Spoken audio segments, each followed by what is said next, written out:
Muy buenas noches, esto es Preguntas y Respuestas, el espacio de Ciudad TV 21.2, el canal de la Asamblea que hacemos usted y yo. Ustedes mandan sus cuestionamientos, dudas, comentarios, ¿por qué no quejas?, a nuestros diputados de la Asamblea Legislativa y aquí se los hacemos llegar. Mi nombre es Vianey Fernández, les recordamos que puede hacer contacto con nosotros al teléfono 53 22 0300.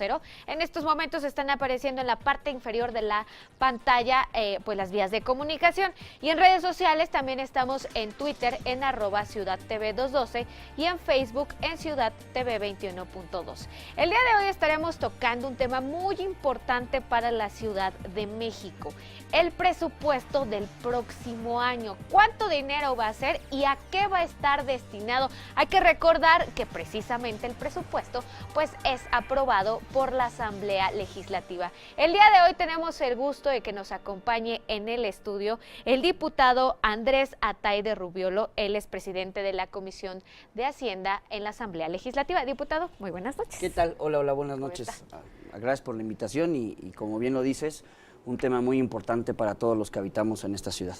Así es, diputado. Bueno, ¿le parece si recordamos un poco de qué se trata este presupuesto y cómo se va a dar la discusión en la Asamblea Legislativa? Claro que sí. Como sucede cada año, el gobierno de la Ciudad de México, a través del mismo jefe de gobierno y del secretario de Finanzas, están obligados a mandar a la Asamblea Legislativa como fecha límite el 30 de noviembre, lo que conocemos como el paquete económico. Este paquete económico incluye 4 documentos base, que son la Ley de Ingresos, el Decreto de Presupuesto de Egresos, el Código Fiscal y la Ley de Presupuesto y Gasto Eficiente.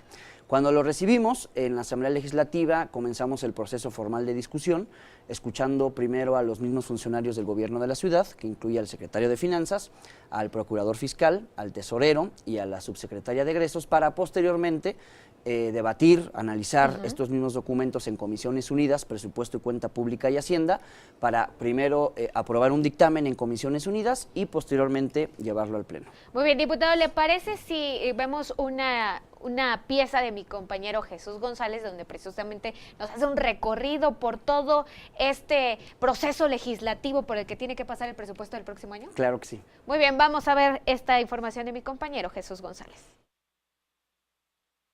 Tras la entrega de la propuesta de Ley de Ingresos, Código Fiscal y Decreto de Egresos para el ejercicio 2018 que realizó el gobierno capitalino, el diputado presidente de la Comisión de Hacienda de la Asamblea Legislativa, Andrés Atay Rubiolo, realizó las primeras observaciones.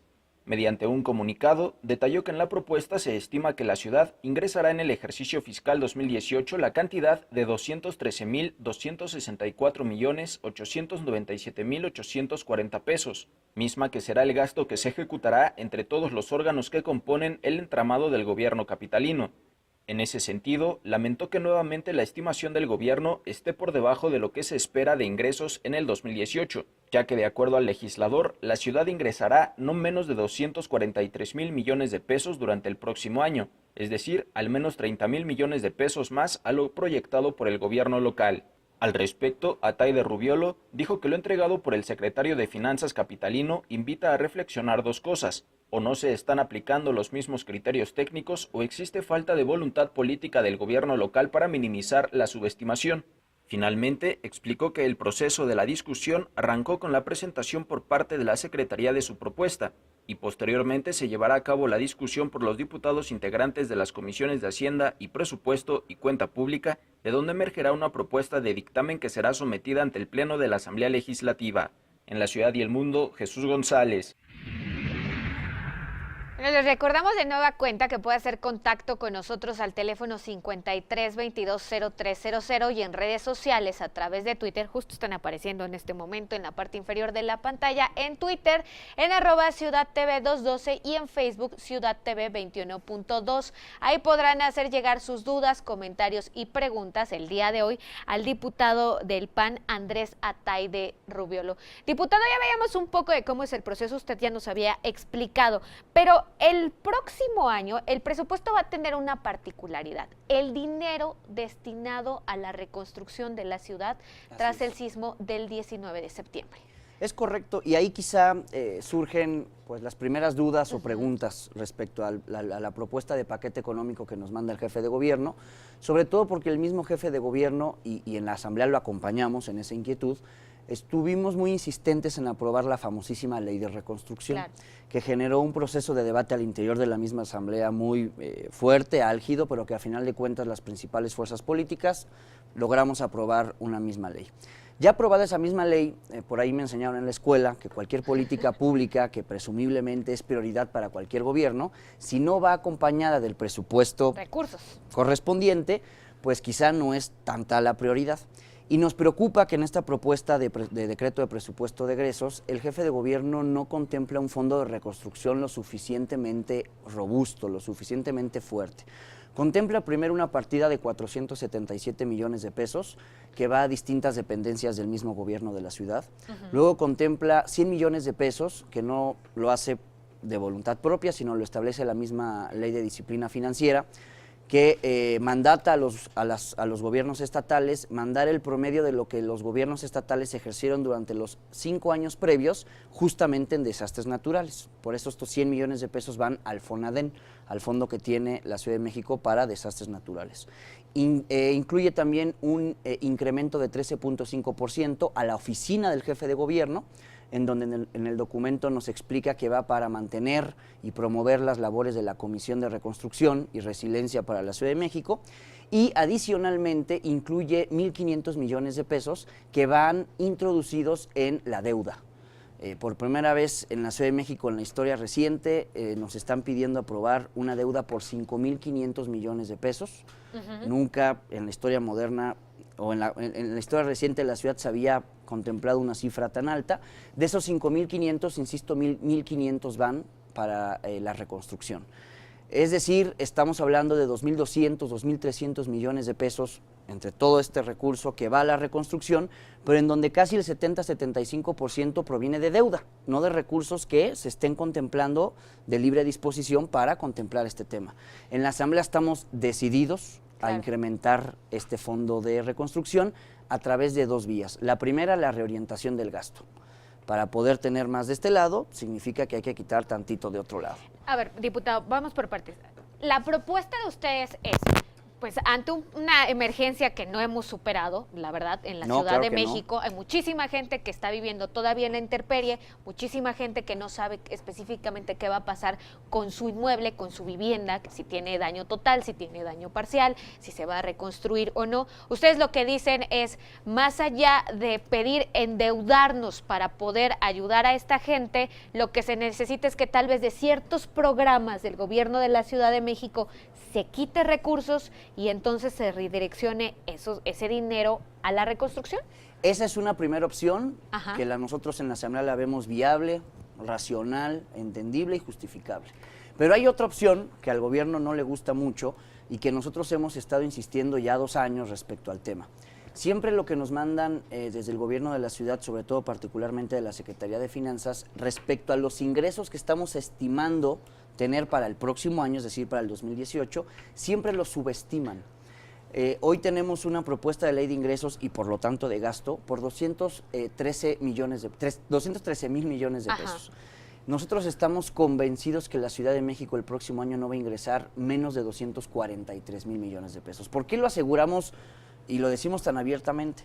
Porque en los 2 años anteriores hemos hecho a través de estimaciones econométricas, técnicas, formales, estimaciones que para nuestra fortuna y quizá no tanto para el gobierno, pues hemos sido mucho más certeros en esa estimación. ¿Por qué los gobiernos siempre subestiman la capacidad de ingresos de las mismas entidades públicas? Porque todo ese ingreso adicional que llega es recurso que los gobiernos pueden disponer sin contrapesos, son de libre disposición, sin que haya fiscalización previa y que a final de cuentas nos vamos enterando en el próximo año cuando se publica la cuenta pública.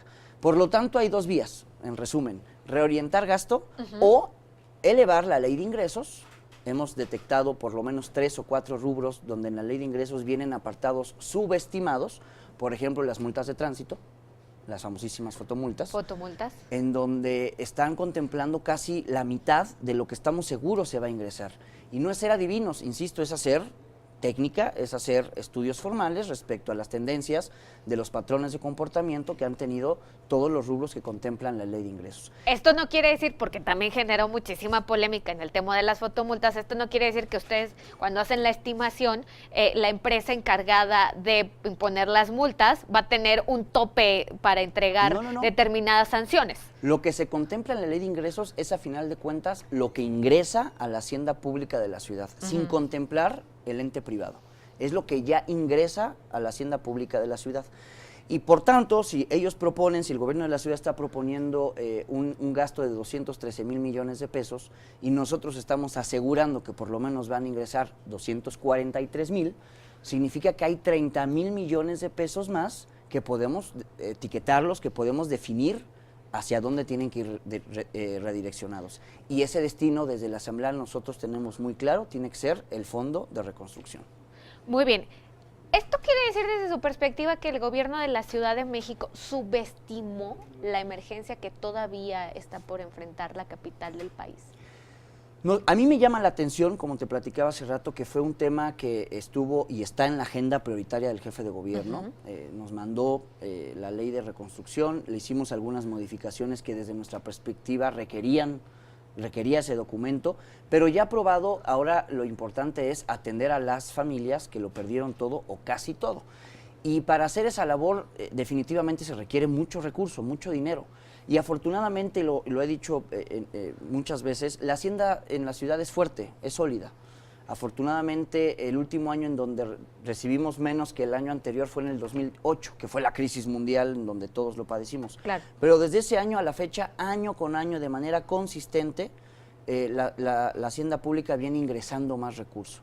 Eso significa que tenemos la oportunidad, sin tener que endeudarnos, de poder destinar un fondo lo suficientemente robusto para reconstruir esta ciudad, sobre todo, insisto, ayudando y atendiendo de manera directa a las familias que lo perdieron todo o casi todo. ¿Qué implicaría para el ciudadano de a pie? El que paga la colegiatura mensualmente, el que va al mercado, la señora ama de casa que va al mercado, quien paga créditos. Es decir, para el ciudadano de a pie, ¿qué implica que la Ciudad de México se endeude? La deuda es muy sencillo, la deuda se va a pagar mañana o pasado mañana y hay dos vías, no hay más vías. Entre más deuda tenga un gobierno, el que sea y de cualquier partido y de cualquier color, para poder saldar esa deuda solo hay dos vías, dos maneras. La primera es incrementar impuestos y eso a nadie nos gusta. Por supuesto. Y la segunda es disminuir el gasto público y eso al gobierno no le gusta. Por lo tanto, en tiempo presente, lo que hay que hacer es racionalizar, reflexionar sobre la solicitud de deuda. Nos llama la atención, insisto, que en esta ocasión vienen 5,000 millones de pesos, cifra que desde el PAN y en un servidor, pues espanta, preocupa. Claro. Ahora, en esta redirección del gasto público, ¿a qué dependencias o a qué programas se les puede bajar el recurso para darlo a la reconstrucción? Se han planteado un par de opciones, por ejemplo, el IAPA, el Instituto de Prevención de las Adicciones, no es minimizar el tema. Ajá. Simple y sencillamente lo que se está sugiriendo o proponiendo en la mesa es que se incorpore al presupuesto de la Secretaría de Salud. Se está duplicando burocracia, se están duplicando objetivos. Nosotros entendemos que incorporar el IAPA formalmente a la Secretaría de Salud implicaría un ahorro importante que podríamos también, insisto, destinar al Fondo de Reconstrucción. Y otra es el mismo Instituto de Educación, que ahorita funciona de manera independiente a la Secretaría de Educación de la Ciudad de México. Por lo tanto, se duplica burocracia, se duplican objetivos y podemos homologar para que esta estructura forme parte de esta más grande. Entonces, hemos encontrado 2, 3 maneras como esta de poder racionalizar el gasto y así fortalecer el Fondo de Reconstrucción. Muy bien, ahora, de todo este fondo de reconstrucción que ustedes propondrán en la Asamblea Legislativa, ¿cómo se va a dividir y a qué tareas específicas estará determinado? ¿Le parece si nos lo cuenta después de esta pausa, Claro que diputada? sí. Estamos de regreso en Preguntas y Respuestas. Les recordamos que puede hacer contacto con nosotros al teléfono 53220300 y en redes sociales a través de Twitter en @CiudadTV212 y en Facebook Ciudad TV 21.2. Háganos llegar sus preguntas. Les decíamos, estamos el día de hoy en el estudio con el diputado del PAN, Andrés Ataide Rubiolo. Él es presidente de la Comisión de Hacienda en la Asamblea Legislativa y estamos hablando sobre el presupuesto del próximo año y esta partida especial que tendrá sin duda que haber para la reconstrucción de la Ciudad de México tras el sismo del pasado 19 de septiembre. Diputado, nos decía sobre los montos. La propuesta específicamente del PAN, ¿de cuánto sería solo para la reconstrucción de la ciudad? Y pues, ¿cuál es la diferencia con la que hacía hace unos días el jefe de gobierno de la Ciudad de México? Claro, desde el PAN estamos proponiendo un fondo no menor a los 8,000 millones de pesos, quizás entre los 8,000 y 11,000 millones de pesos. Este número no surge de la improvisación o del yo creo que va a salir tanto, sino también en la comisión realizamos, junto con mi equipo de trabajo, un análisis, una estimación de todo lo que analizamos en la plataforma CDMX que el mismo gobierno mantiene en línea, que por cierto también hemos visto hay fallas, ciertos vicios, ciertos errores, ciertas fallas, pero es la información pública que a la mano tenemos, porque también luego es muy difícil, no sé cómo se escuche, pero como diputado a veces es difícil acceder a información para la toma de decisiones, pues como decías hace un rato, para la vecina y el vecino que quizá no está tan involucrado en estos temas, pues mucho más complicado, ¿no?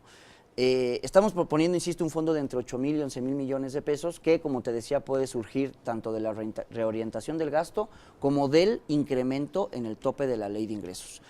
Por lo menos estamos asegurando que pueden haber 30,000 millones de pesos más, de donde podrán surgir sin problema los 8,000 o los 11,000 millones de pesos que estamos contemplando. Bueno, estos 8,000 que ustedes proponen a los 447 millones de pesos de la propuesta del gobierno de la Ciudad de México, sí hay una gran diferencia. Ahora, ¿cuál va a ser la prioridad de estos recursos? ¿Hacia dónde van a estar destinados? Porque hemos visto desde gente que no tiene hogar en estos momentos, gente cuya vivienda tiene daños parciales, están las escuelas, es decir, ¿por dónde empezar? ¿Cuál es la prioridad? Mira, lo más importante, independientemente del tamaño del fondo, que entiendo de por sí es importante, es que la vecina y el vecino afectado sientan el acompañamiento cercano y sobre todo al final, que el producto final sea que le resuelvan el problema.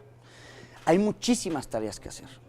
Quizá los más notorios, porque además son los que en redes sociales son más vistos y también son los más demandados en las mismas entidades públicas, son los de vivienda, ¿no? Y la ley de reconstrucción que aprobamos contempla el otorgamiento, en muchos de los casos, yo te diría que en la mayoría de los casos, de vivienda gratuita. Eso cuesta, pero no solamente... créditos. La ley también contempla créditos en algunos casos, sí. pero en la mayoría de los casos se contemplan escenarios donde la restitución de la vivienda no cueste a la familia afectada. Eso cuesta. Claro. Entonces, estamos hablando no solamente de labores de la reconstrucción de vivienda, sino que hay otros edificios que por los daños que tuvieron tienen que ser demolidos. Eso cuesta. Tenemos que parar el edificio y luego también tenemos que observar los servicios públicos que alrededor, a la periferia, estén fallando. Entonces, hablamos de demolición, de reconstrucción, de remodelación, de daños mayores, vivienda. Luego viene, como bien lo dijiste, el tema de las escuelas. Sigue habiendo al día de hoy un déficit de remodelación o de reconstrucción de escuelas. A mí me han llegado varias demandas vecinales de madres de familia, padres de familia, en donde sus pequeños o pequeñas están yendo a escuelas que no han recibido la atención que merecen. O todavía ni siquiera van a la escuela. Bueno, para que eso se resuelva requiere de un acompañamiento presupuestal, no hay de otra. La política pública requiere de presupuesto. No alcanza para todo, por definición el recurso es escaso y por lo tanto tenemos que definir prioridades. Y en la Asamblea tenemos claro que la reconstrucción es nuestra prioridad. Aunque el tema, por ejemplo, de la reconstrucción de escuelas le toca al gobierno federal y no al gobierno local. Con el acompañamiento del gobierno local. Ha habido y hay incluso ya participación mixta, es decir, gobierno federal y gobierno local, en algunas escuelas de nivel primaria, de nivel secundaria y de nivel preparatoria. Y eso, insisto, tiene que venir acompañado de presupuesto. Muy bien. Y es por eso que nosotros, bajo este análisis y bajo la ley que ya aprobamos, con todo lo que la ley implica, estamos observando que se requerirán por lo menos 8,000 o 11,000 millones de pesos. Muy bien. Diputado, usted también promovió un punto de acuerdo en la Asamblea Legislativa para que se condonara el impuesto predial a todos aquellos damnificados del sismo del 19 de septiembre, porque veíamos justo las imágenes indignantes de las personas que no tenían edificio, no se cayó, se colapsó, pero le seguían llegando los cobros del agua, de luz y del predial. Así es. ¿Le parece? En Ciudad TV salimos a preguntarle a los ciudadanos qué les parecía precisamente esta propuesta de condonarles el impuesto predial. ¿Le parece si la vemos? Claro que sí. Esta es una pieza también de mi compañero Jesús González. En las calles de la Ciudad de México, los habitantes consideran adecuado que se pueda brindar ayuda a las personas damnificadas tras los sismos de septiembre, y más si la ayuda les quita una carga a sus bolsillos. Esto fue lo que dijeron. ¿Qué piensa de que pueda ser condonado el pago de predial a quienes sufrieron afectaciones el 19 de septiembre? No, completamente de acuerdo. Lo necesitan. Es que la verdad se acabó su patrimonio. Yo creo que es muy justo, ¿no? Que el gobierno lo considere. ¿Qué me parece? Pues bien, ¿no? Pues porque ellos no tienen con qué pagar ahorita. Pues sería una ayuda para ellos, ¿no? Estoy de acuerdo. Sin importar a quién preguntáramos, todas las respuestas se dieron en el mismo sentido. Es adecuado tomar acciones en apoyo a quienes en muchos casos lo perdieron todo. ¿Qué piensa de que le puedan condonar el pago de predial y agua a quienes se resultaron afectados por el sismo el 19 de septiembre? Pues si pagaban, está bien. Si pagaban predio y agua, está bien. Pues porque están afectados y ahorita tienen necesidad. Ahorita tienen necesidades económicas, físicas, mentales igual, porque de alguna manera, aunque todos fuimos afectados, pues ellos resultaron más afectados que nosotros. Pues yo les digo que está bien, ¿no? Que sea una ayuda que les den después de que perdieron todo. No lo veo mal. Pues ya tenía que haber sido condonado, ¿no? Tenía que haber sido condonado porque pues todos están dañados, ¿no? En la ciudad y el mundo, Jesús González. Bueno, y precisamente sobre esta condonación del pago del predial, Germán García de Xochimilco nos dice, ¿qué pasó con la condonación del impuesto predial a quienes resultaron damnificados del sismo? Y me quedo con la última opinión del reportaje. Claro. Ya lo debieron haber condonado, ¿no? Ni siquiera me parece debió haber habido necesidad de presentar un punto de acuerdo para contemplar el exentarle predial a quienes resultaron afectados porque no tienen vivienda, no tienen predio habitable. Entonces, esto que propusimos se va a quedar en paja, se va a quedar en palabras, si en la Asamblea no lo llevamos a la modificación en el Código Fiscal. Y ese documento es en el que también vamos a debatir el día de mañana y el día jueves, particularmente con el Procurador Fiscal, para que venga muy claro en el Código Fiscal que todas estas familias afectadas tienen que estar condonadas de su pago predial. ¿Por qué? Además, porque así como el gobierno hace no mucho tiempo condonó el pago de agua en algunas colonias sin reglas de operación claras y justamente previo a una campaña y a una elección, que fue la del constituyente, pues con mayor razón ahora yo veo que el argumento acompaña todavía aún más la necesidad de condonar el pago de impuesto predial. Y justo hablando de estos usos políticos a los cuales usted se refiere, justo Silvia Arellano de la Delegación Cuauhtémoc nos pregunta, ¿qué nos garantiza que el presupuesto se destine realmente a cubrir la reconstrucción y no termine en las campañas políticas? Una de las maneras que tenemos los que emitimos y opinamos política pública de presupuesto es el etiquetar los recursos. Es una herramienta, un mecanismo que nosotros tenemos para evitar que un dinero que vaya destinado a cierto rubro a la mera hora termine en otro. ¿Cómo evitamos eso? Insisto, que este dinero que vaya a este rubro lo etiquetemos de tal manera que el ejercicio de ese recurso pueda ser utilizado sí, solo sí, va enfocado al fin que previamente se etiquetó. Y en este fondo de reconstrucción en la Asamblea muy probablemente optaremos por este mecanismo para que no haya tentaciones, no haya malos comportamientos y aún más, como bien lo dices, en año electoral. Así es, ¿no? También año de Hidalgo, diputado. Bueno, pues también a nosotros como ciudadanos nos toca la parte de estar presionando, estar cuestionando a ustedes los legisladores o también a los servidores públicos del gobierno de la Ciudad de México. Se nos terminó el tiempo, pero vamos a estar muy al pendiente de la discusión que empieza el día de mañana. El día de mañana el secretario de Finanzas, Edgar Ramador, va al Pleno de la Asamblea a exponernos las razones por las cuales presentó este tipo de cuestiones que hemos venido platicando del paquete económico. Y el día jueves, en Comisiones Unidas, recibimos al tesorero, al procurador fiscal y a la subsecretaria de egresos. Y de ahí hasta el 31. Y me encanta lo que dices. Yo creo que hoy en nuestra democracia incipiente y en proceso aún de desarrollo y consolidación, no basta con la participación ciudadana. Se requiere la participación ciudadana organizada. Entonces, ojalá en efecto estén atentos, atentas y nos estén insistiendo y preguntando. Eso claro, es lo que Twitter, requerimos. las redes sociales y también este canal es un buen espacio para estar al pendiente del trabajo legislativo, estar presionándolos, ¿por qué no, diputado? Así es, así debe ser. Muchísimas gracias. Esperemos volver a contar con su presencia Con en mucho otro gusto. tema.